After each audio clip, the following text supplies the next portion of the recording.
16 September 2020 by the President of the European Commission, Ursula von der Leyen. I'm here with Guntram Wolf, the director of Bruegel, and the senior fellows Alicia Garcia Herrero and André Sapir. Hello to all of you. How are you? Good. Hello. Hello. So I would like to thanks for joining in this discussion, and I would also like to thank our listeners to joining in and tuning in for this live session of the podcast. And I would like to remind all of them that you can also join our conversation by asking questions on Slido using the hashtag Soteu, S-O-T-E-U. So without no further ado, I would like to introduce what we have just been listening a few hours ago from the hemicycle of the European Parliament, which actually was an almost empty and socially distant hemicycle due to the COVID-19 prevention measures. And this was one of the longest State of the Union speeches ever, probably the longest, and it lasted for around an hour and a half. So I will try to give a few pointers and few highlights of different sections in order to frame what we've been listening. So first of all, we heard the president reminding the state we are in and the pandemic. And she used that to make a plea for a stronger health union, revising the health competencies, suggesting to revise the health competencies at the Conference for the Future of the EU, and also announcing a global health summit hosted by the EU in Italy next year during their G20 presidency. Plus, she made quite a lot of points on the initiatives of the European Union on the vaccine. Then she went on workers, and she made an announcement about a proposal for a European framework for minimum wages. And then she announced new emission targets. She said that the EU should be reducing emissions of 55% by 2030. And she also spent some time discussing green bonds. The latter, they say that the Commission, she said that the Commission will raise at least 30% of its 750 billions borrowing for the recovery fund in the form of green bonds. We are probably going to discuss this in a minute later. She went on for a section on a stronger monetary union, mentioning the historical agreement on the next generation EU and the principle of balancing support to the fiscal sustainability given the fragility of the economy. She recalled the 12% drop of GDP in the second quarter and the ongoing uncertainty of the pandemic and the economic outcast. But leader further details she detailed on own resources and the recovery fund beside the green bonds mentioned earlier. She also dedicated quite a section on industrial strategy and especially on digital. She has been announcing a common plan for digital Europe, where there should be defined goals for 2030, such as connectivity, skills, and digital public services. And this should represent 20% of the next generation EU. Then she went on a strong section on geopolitics and the role of EU in the world. There was a strong reference to China. There was a reference to the United States, Brexit, Belarus, Russia, and Turkey. And within that frame, she also mentioned migration, announcing the upcoming pact on migration. And then she ended the speech with a section on rule of law, covering issues from corruption to money laundering to fundamental freedoms.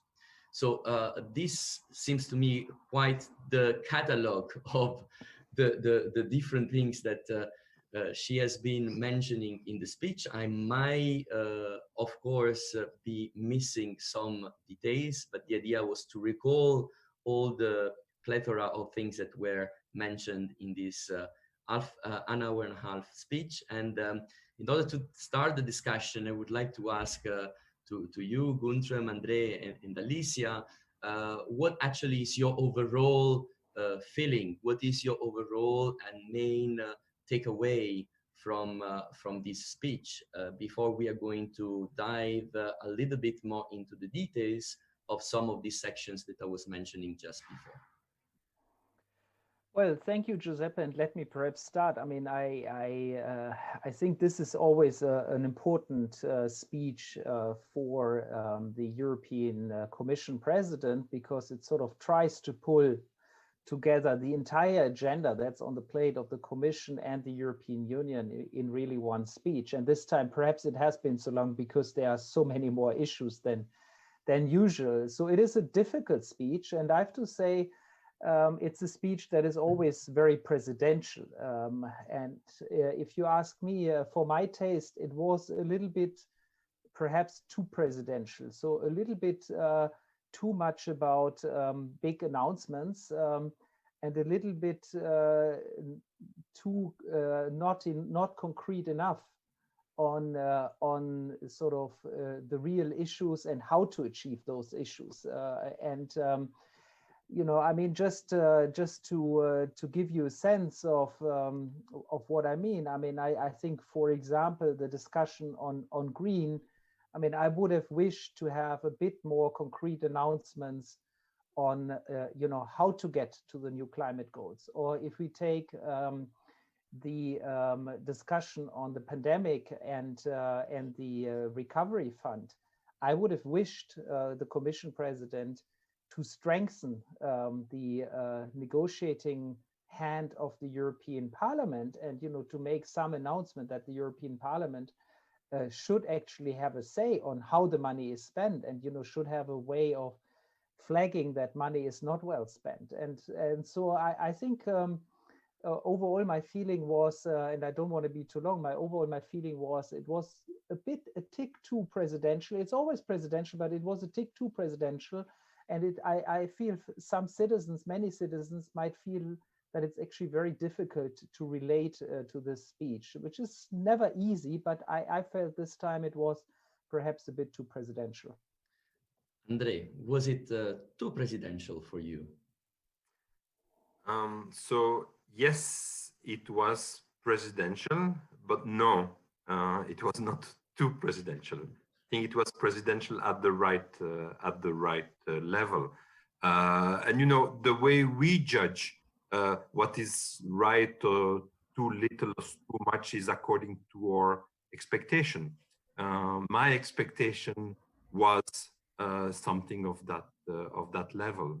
It is a speech of the president, after all, inspired by, you know, the speeches by similar speeches by U.S. presidents, was sort of at the same time examining what has happened during the last year and where we are moving to. Sort of it's giving the broad direction of where we have traveled from and where we are planning to travel from.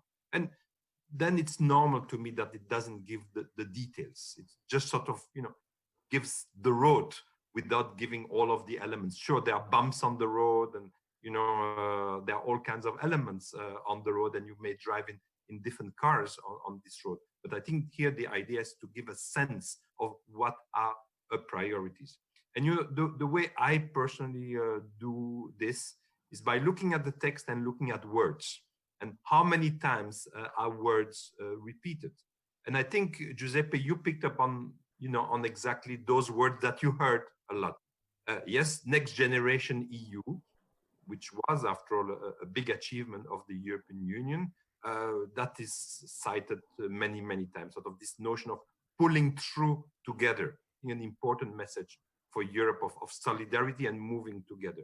Yes, when you look forward, the two key issues are indeed digital, quoted 18 times, and green, cited sort of equally, green and climate. So those are the two flagship policies. And then indeed an important discussion about Europe and the neighborhood, and Europe and the wider world.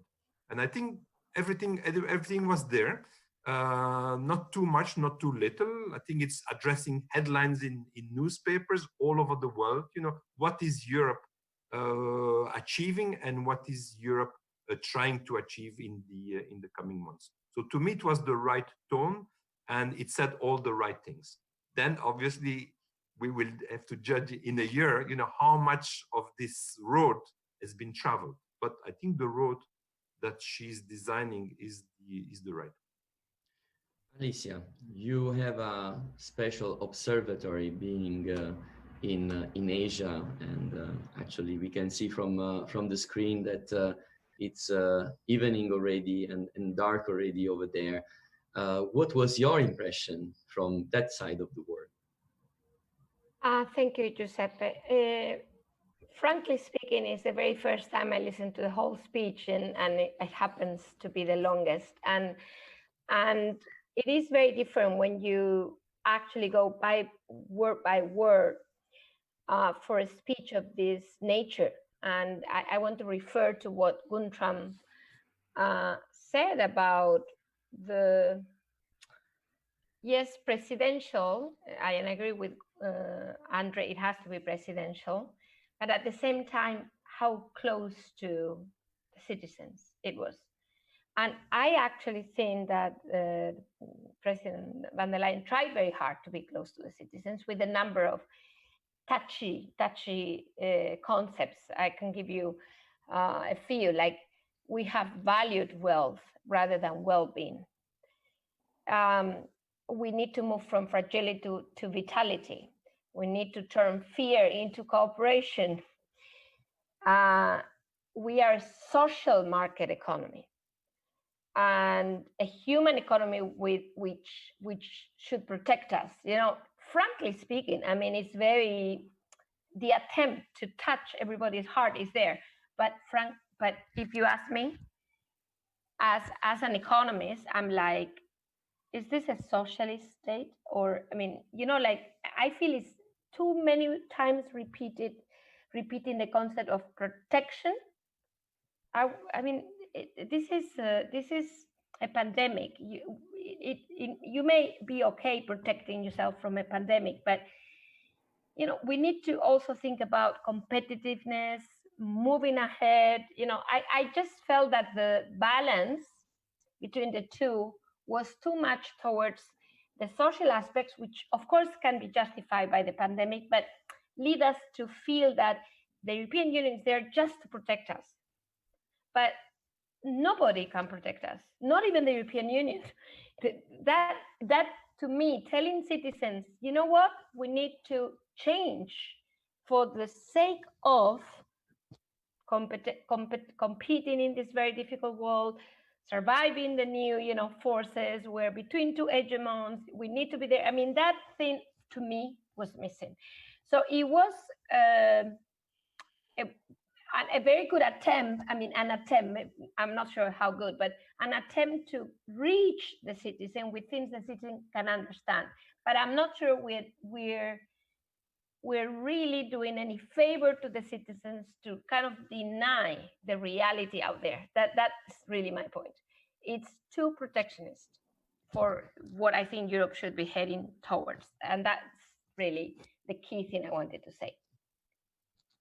Alicia, thank you for your remarks. I think that we are going to go a bit more in depth into some of those remarks when you speak about this protectionist approach. I will be curious in a second when we're going to speak about the geopolitical aspect, especially vis-a-vis the global player and the positions that were outlined in the speech. How this protectionist versus the openness has been playing out. But one of the first follow-up of the main points over there of the speech was the green side. I mean, green and digital were these two big buzzwords that also Andre has been mentioning, and where indeed issues related to what you're saying, Alicia, related to competitiveness on one side and protection on the other side, were all at play. I mean, they can be traced within that. So maybe it will be interesting to go a bit deeper into first these two issues. First, the green one. There's been this announcement of the new targets for the reduction of the emissions to 55% for 2030. And the first question is to you is what do we make out of this? Are those targets first of all achievable? Are they realistic? And then secondly, obviously this was a broad speech, so it didn't went into the details of how those things will be achieved. But what do we make out of it? What can we expect on this area? Well, I mean, look, on the greening, I think we all agree, certainly at Bruegel, but I think most citizens by now agree that climate change is a reality, and is a reality that is deeply affecting all of us and is affecting our planet. And I think we are understanding that climate change needs to be tackled. I mean, this is the biggest challenge of humanity, and I think in that sense, I think we are certainly, and I certainly endorse the idea of becoming climate neutral as fast as possible. And I think the 55% goal, announcing such a goal, is very ambitious. And to achieve it, I would like to see how we achieve it. And the Commission will, of course, publish tomorrow on Thursday, the 17th of September. It will publish an economic assessment of how this will be done. And we will have to study that assessment in some detail. For my taste, if I look at what was there in the speech, I thought what was missing was an acknowledgement that this is not an easy thing to achieve at all. I mean, this is going to be a huge challenge. It's not just as the Commission would like us to believe, sort of a golden opportunity and even a growth strategy. I mean, the Commission likes to call the climate strategy a growth strategy. No, I mean, in the beginning, it means, if we are serious about it, it means, stopping polluting industries, stopping polluting cars. It means, as an economist, I would say, it means deadweight loss, or it means basically stranded assets, right? So this is a cost to our society, for sure, in the short term. And I think what most citizens worry about is, well, now we are here, 12% GDP is 12% down. I'm about to lose my job, or I risk losing my job. And by the way, I might have to commute 500 kilometers to get to my new job, or 200 kilometers. And now the Commission is going to, impose a big tax on my car, and it's going to make it impossible for me to actually find a new job. I mean, that's what citizens worry about. And, I think she would have done herself, I think, a favor, acknowledging that fighting climate change, yes, it is a priority. Yes, it's the right priority to pursue. But yes, it's going to be difficult. And yes, we will have to invest into, invest a lot into alternatives. We will have to support workers that might lose their job because of it. We will have to find ways of really making this socially feasible. And I think she should have said that more clearly. Alicia, what do you think? Well, I think first of all, I fully agree with Guntram that putting those targets out there with, in the light of the pandemic sounds like nothing changed because of the pandemic kind of question. If you're a citizen, it's like, wait a minute, what are our priorities? What comes first? What comes next? And I think that is indeed missing. I also think that the new target, or at least new to me, the 30% financing green bond financing for the 750 billion recovery fund, seems to put the balance in something that, in my mind, is easier, how to finance that thing. We use green bonds. Why not? It's a new market. European banks will love it. Rather than how much shall we spend out of the 750 billion in climate change oriented strategies. So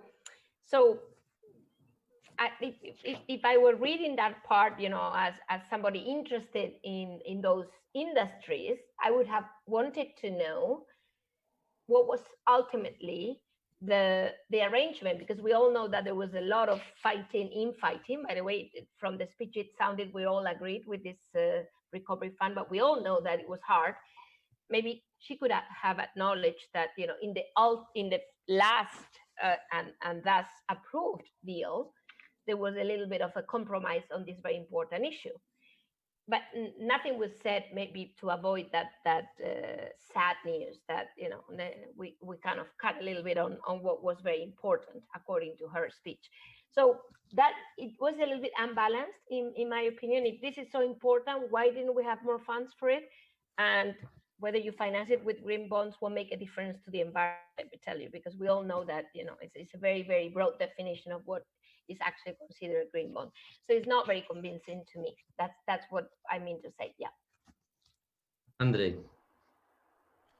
So I would say that sure, what she said is of a sort of general nature, not in details. But as Guntram said, that the details, they will come in the documents that will be published in the coming days. So I think that is fine. 5%. I think that was interesting.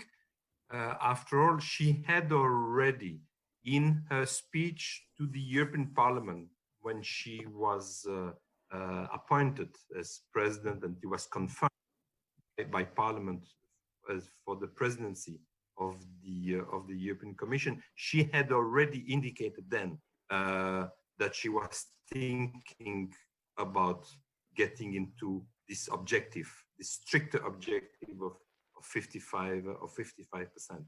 And so I thought that this was very good, because she does say in a speech that, in a sense, she has been discussing this with a number of economic actors, and that she has the support for this more ambitious target. So I think she did the right thing. She flagged it a year ago. Then she spent some of her time to sort of try to get a feel of how the economic actors would react to this. And then, she decided, no, let's go and, let's make proposals that indeed would make this more binding.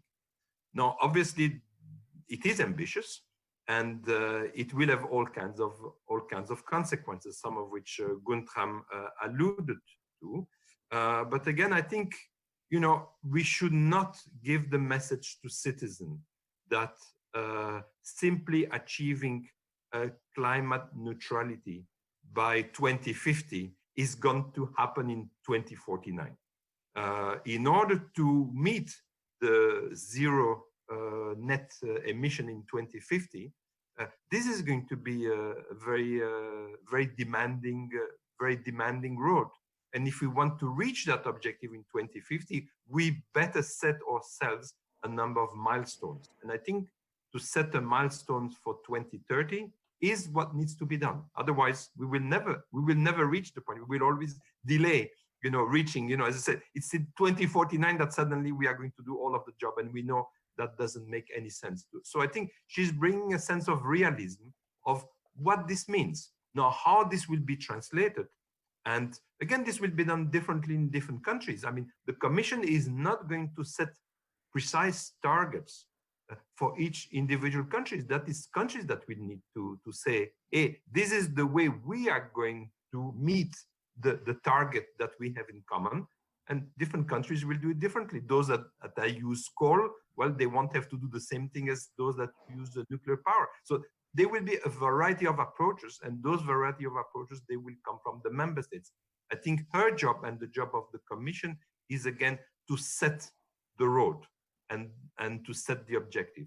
So to put the objective at 55% reduction by 2030 and confirming that, that leaves 10 years. I think it's sufficient time, but it will be certainly a hard road to travel. But we will need to do it at some stage, so we may as well be ambitious right now. So I think, again, I think the tone that she used and the target that she set is the right one in my mind. I wanted to go back to what both Alicia and Guntram had stated at the beginning of the discussion around the green, the green and the emissions and the change of the economy, because to me there is and there was not only in the speech but in general there is this attachment between or like link between the narrative that is being sold by saying this is a big opportunity for growth. When it comes to the, let's say, the green revolution, or however we want to call it, together with the digital side. The two things somehow are never disconnected from the narrative that the Commission is trying to portray in terms of what is going to be the new industrial strategy or the new industrial future of Europe. So I think that we cannot complete our overview of what she was saying in the speech when it comes to the green side without looking at what she said on the digital part. That's right. And there, I'm really curious to understand what you thought out of it, because she said she dedicated quite a lot of time to speak about digital and even about broadband access and so on. But then how do we make her part of the speech on digital, you know, comparing to the part of the green, and how do we relate these two things with each other when it comes to the strategy? So maybe let me start. I think it's the right approach, that indeed digital and green are complementary. And that one way, and it's not obviously the only way, and nor is digital only there to serve the climate objective. But I think, yes, a more digital economy will definitely help in a variety of manners to meet the climate target. So I think it is the right approach to link the two. I think on the digital, there are two completely separate issues. One is the use, you know, rolling out the technology that exists already and that is often being developed in other countries. You know, it's the adoption and the broadband and all of those kind of issues, you know, to become more of a digital economy. And that's, I mean, that in a sense is relatively easy, and Europe is not doing too badly actually on this front. Where Europe is really lacking behind is being on the forefront of the digital technology itself, on having firms that are really on the cutting edge of developing new digital technologies. And there, Europe has really is really lagging behind both the United States and China, and for now a rather long time. Magic wand to this at a year or two. So I think there also we need to really set ourselves a number of. She had in her speech, as I said, Andre, Andre, sorry to interrupt you, but a lot about digital. She cited the places where she made a concrete. We have some technical issues. I think that Andre is breaking. Andre, sorry. You cannot hear me anymore? Yeah, you've been breaking in the middle of the conversation. So if I may ask you for our listeners to repeat, maybe in a more summarized version, your last thoughts around this, because it was cut all the time. So my last point was that on the ability of Europe to be a player in developing new technologies. This is where I think is the biggest challenge for us, because Europe is really lagging behind, and for a very, very long time, especially vis-a-vis the United States and China. I think that is where Europe needs to set itself so very clear, very ambitious targets. She did come out with a number, which is that Europe will commit an investment of 8 billion euros in the for the next generation of supercomputers. Okay, that's something clear. Whether that is sufficient, that is a different matter. So I think we will need indeed, and she's not the first president.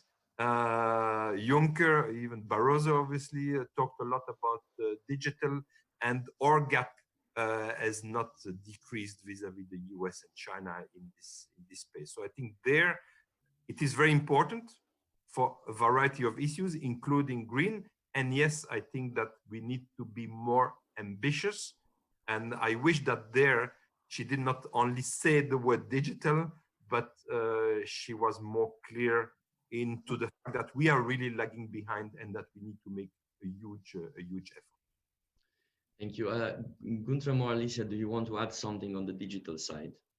Well, I mean, if I can just add very quickly, I mean, I entirely agree that, the climate targets, it's good that she announced them, and achieving the climate targets, of course, also requires beefing up our digital strategy. And I thought she was right, the Commission President was right to really spend a lot of time, quite some time on the digital issues that we are facing.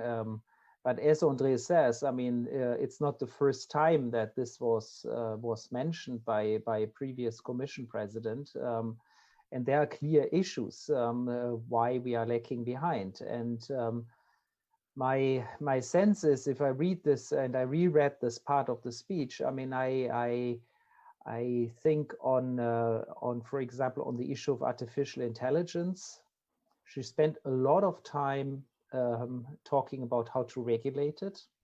She spent almost no time talking about how we can adopt it quickly, and why we are not a leader in this. I mean, we are neither a leader in development on the machine learning algorithms. I mean, we have some top scientists there, but in sort of applying those and then turning it into commercial opportunities, we are just not a leader. I mean, it's as simple as that. And she didn't spend any time on that.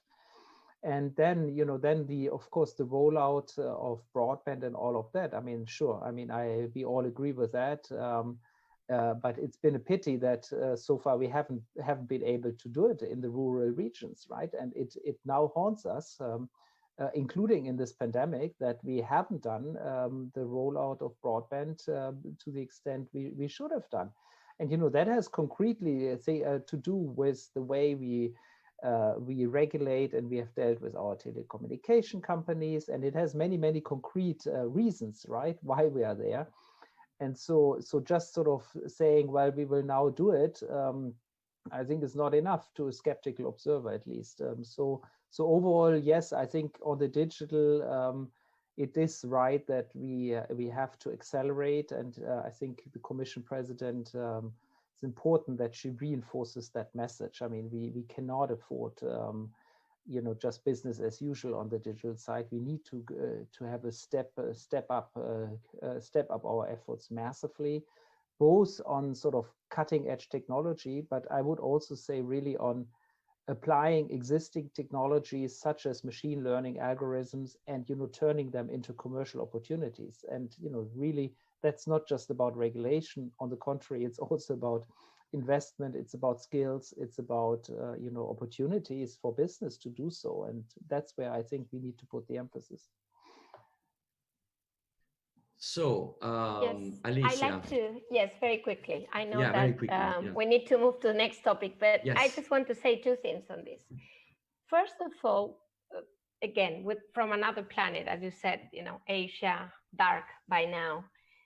What if I read you this sentence? We need a common plan for digital Europe with clearly defined goals for 2030, such as for connectivity, skills, and digital public services. Sorry, what have we been doing until now? I mean, whoever reads this sentence will wonder why we don't have a strategy. And we actually do. But the point is, it sounds very defeating when you read it. And I'll go on personal data, business to consumer. Europe has been too slow and is now dependent on others. Gosh, can we change this? You know, because it ends there. The next sentence is this shouldn't happen with industrial data, where we should find the way for Europe to lead since we have the industry. Well, first of all, the fact that we have the industry does not ensure will be leading digital services, or digital in general, for the industry. And second, there's nothing in the whole thing which kind of leads the way as to how we're going to do this. So in a way, it sounds very worrisome to me that we're still at this point, let alone, of course, the actual core of the issue of creating the technology ourselves. But even on the rollout of the technology, I worry, given what I just read, that it sounds like it's new to us, and of course it shouldn't be new to us. So it does, to me, as compared to green, going back to your question, for digital, it does sound a little bit desperate. I mean, we not only do we need to act fast, is that we're not sure which way to go, because we don't yet have, according to what I just read, a strategy. And on this note, I would like to point out the link exactly on what you're saying, Alicia, about the global scene, which is highlighted by exactly this reflection that you just made, with the broader geopolitical theme that was touched in the speech, because it's all interconnected, of course. I mean, like these three themes, the green stuff, the digital, the digital part, and how Europe is presented and is related to the rest of the world. It's all connected, of course. And I'm especially looking at you, because there was a strong statement about China in the speech, just following the recent EU-China Leader Summit of earlier this week. It almost sounded like a continuation of the press conference that was delivered after the meeting a few days ago to me, in order to reiterate a certain position, like respond to the debate that was going on after this meeting, also in the press and in the political circles. So what do we make out of that part? I would like to start with you, Alicia, and the view on what she said about China, and then go a little bit broader, because of course she touched upon relations with the rest of the world and the US and Brexit and so on. Well, thanks. I read the China part with great interest, because the summit had just ended, and I just wanted to see how she was reflecting on the result of the summit, which was, as you all know, rather meager, to say the least, in terms of any decision whatsoever. And I think what I would highlight, first of all, is she did repeat the idea of a partner, but a competitor and a rival, and two words rather than one, for the more negative aspect of it. And then actually, rather than highlighting first the lack of market access and everything that relates to the ongoing negotiation with the comprehensive agreement on investment, she started by the fact that China has not lived up to the commitments on the Paris Agreement. So green first, basically, which to me, and not a word on the ongoing negotiations, which to me sounds like this is not going to happen by the end of the year, which was what President Xi insisted upon during that summit. So green as an inevitable force for cooperation with China. I mean, if we don't cooperate on green, we won't cooperate on anything else because it's so necessary for everybody on this planet.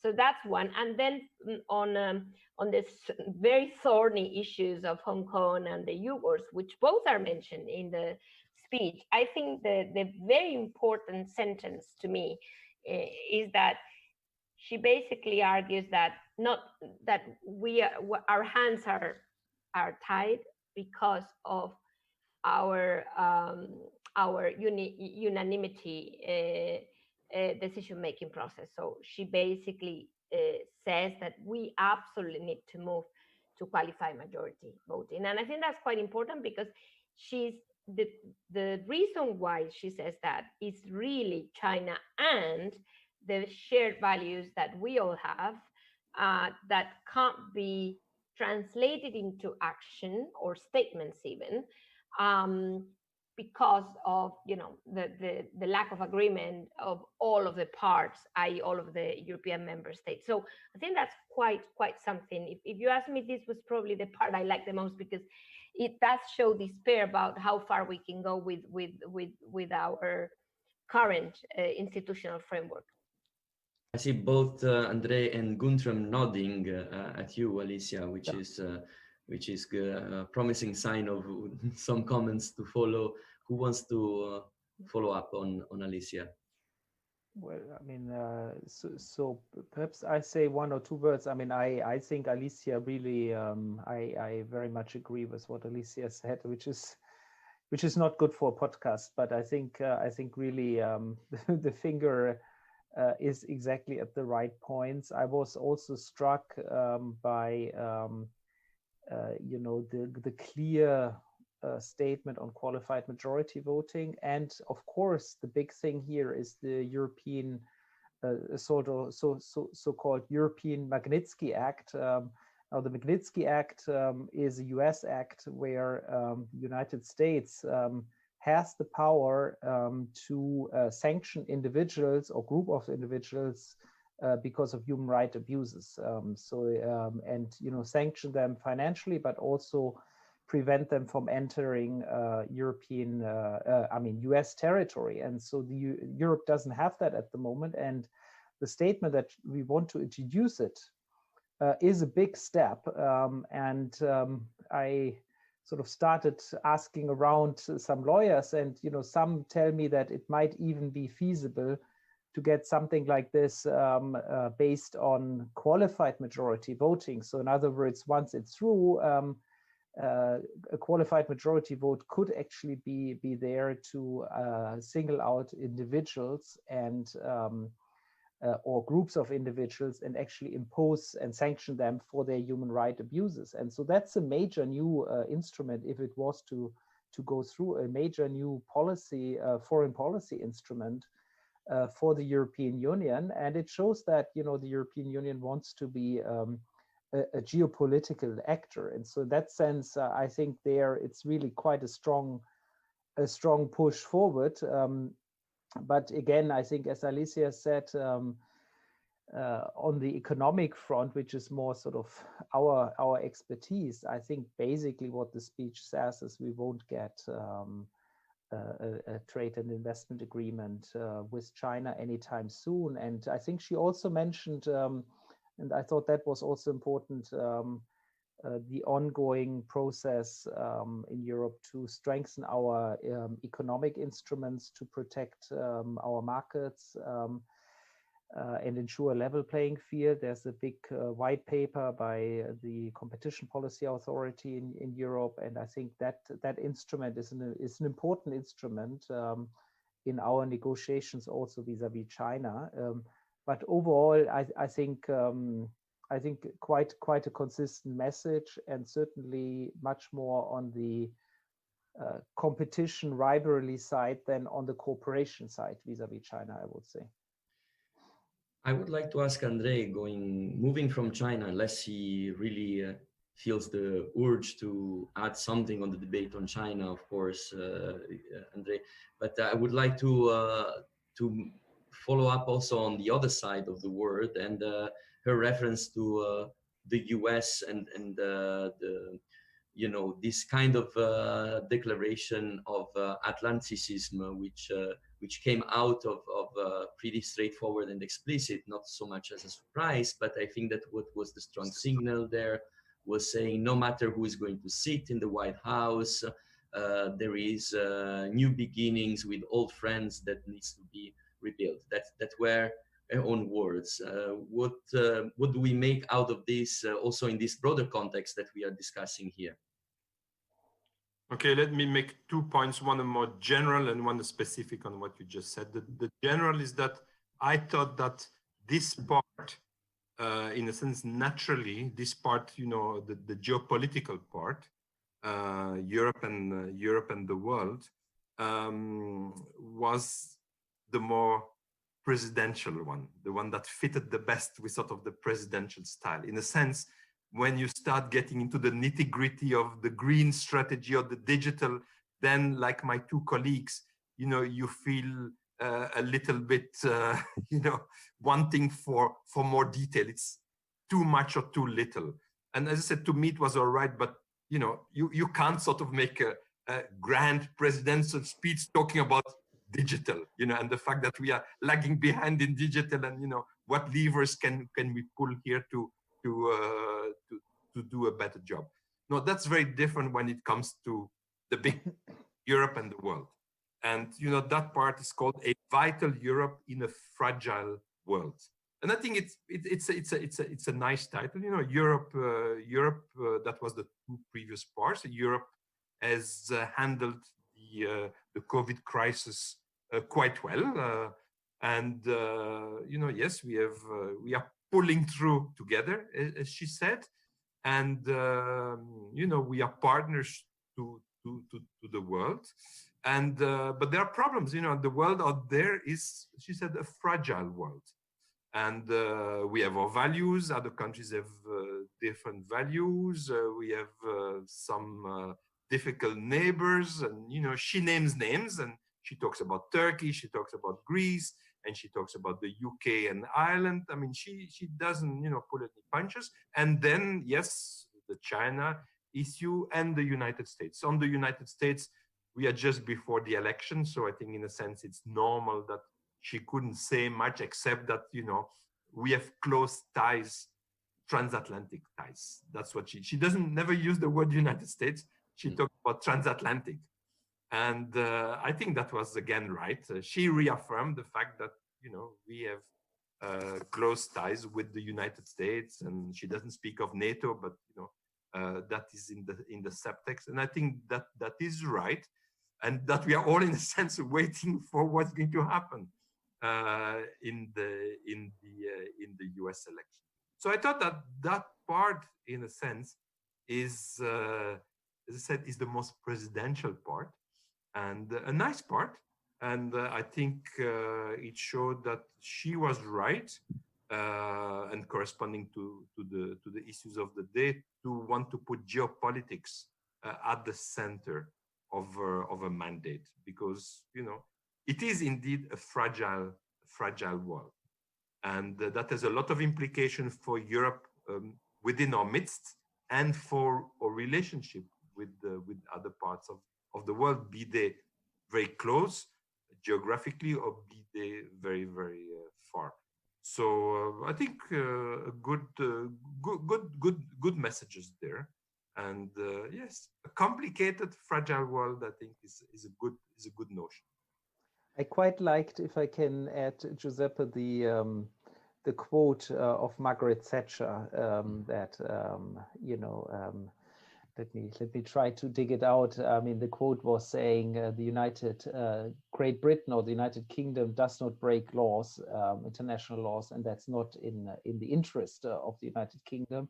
I think that was, of course, a very strong, I mean, the precise quote, perhaps you can read it afterwards, but I think it was, of course, a very strong message that the withdrawal agreement that was signed is applicable international law, and, you know, unilaterally going back on that one actually makes it impossible for the EU to negotiate much further with the UK. And I think this is a real, I mean, it is a real issue, and it's a worrying issue. And I think she nicely also mentions the fact that, on the other side of the channel, they are friends, right? They are our friends. They're not our enemies, they're our friends.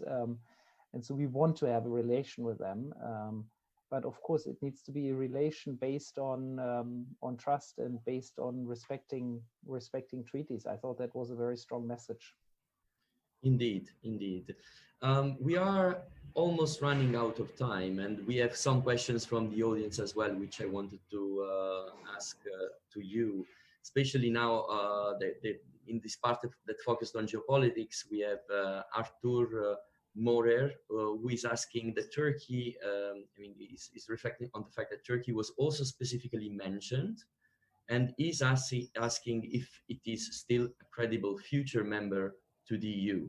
Now, perhaps this goes even beyond the scope of this podcast, because we could have a full symposium about the issue. But maybe if we can reply to our listener at least on what kind of remarks the president did on that specific topic. Let me say a word. So she mentioned the word Turkey or Turkish 3 times, Greece a couple of times. So it was clearly an important issue that she wanted to flag there, and I think she's right to do that. I think Europe is right to do this. I think our relationship with the Turkey is a very important relationship.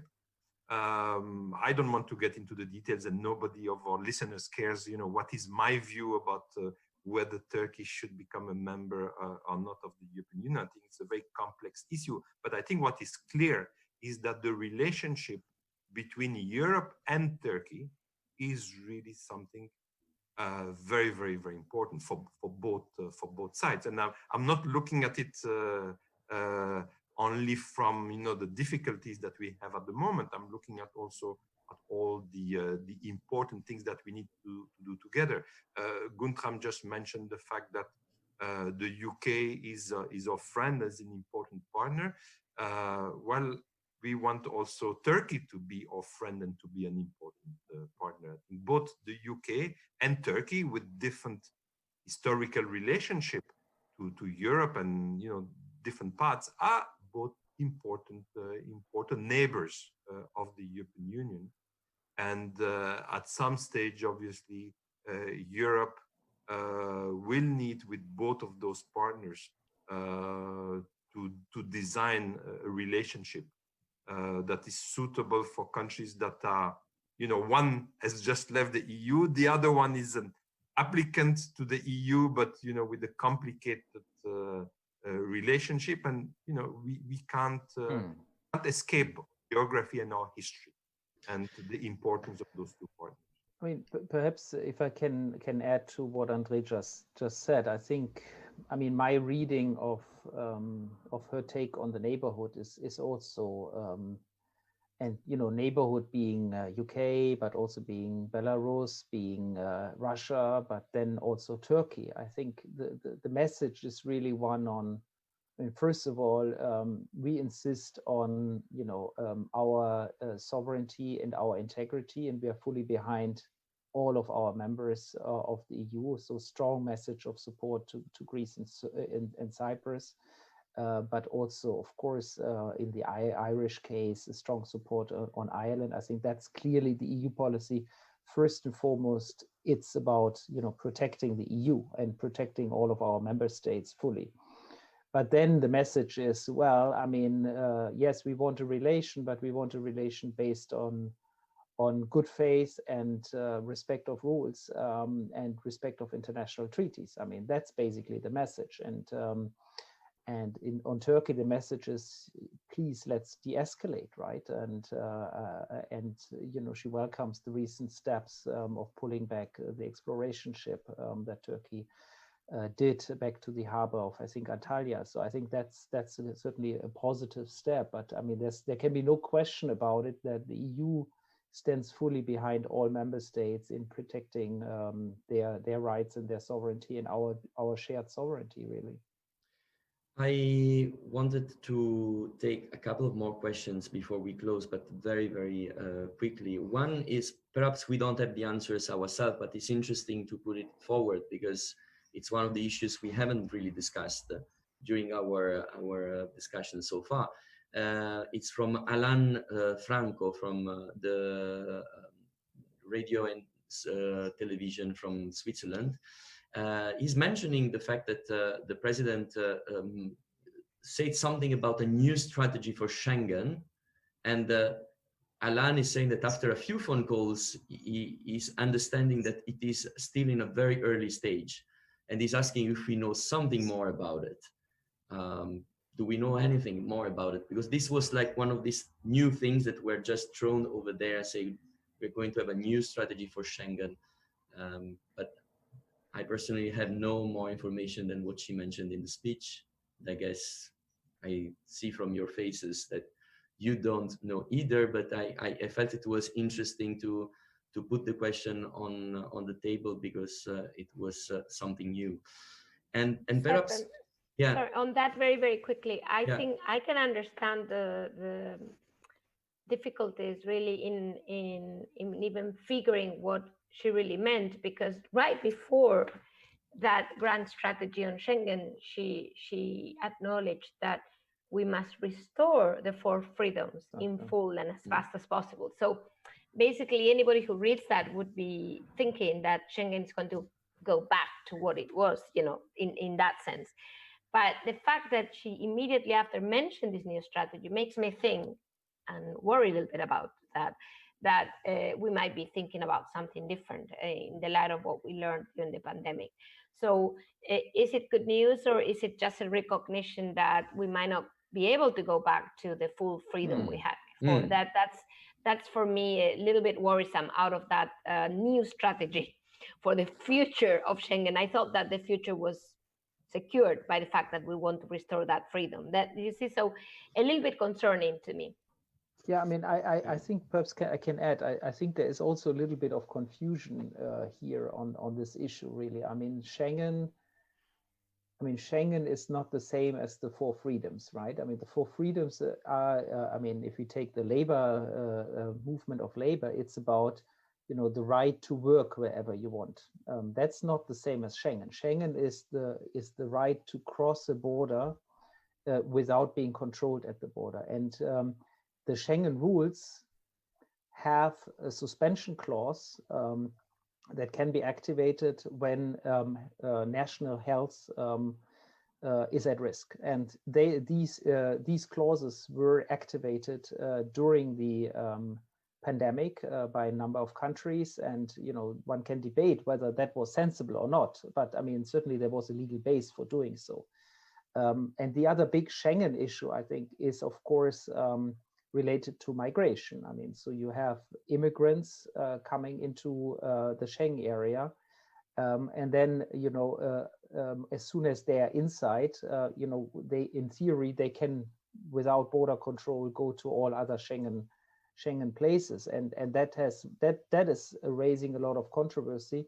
So I like Alicia, I was a bit surprised that this Schengen point was mentioned right after the four freedoms. I think the Schengen issue is very much related at the moment, is very much related to the pandemic, and it's related to the migration issue. And on the migration issue, it's quite difficult at the moment, this discussion, as we are seeing with the refugees that were left homeless after the fire at the Moria camp in Lesbos.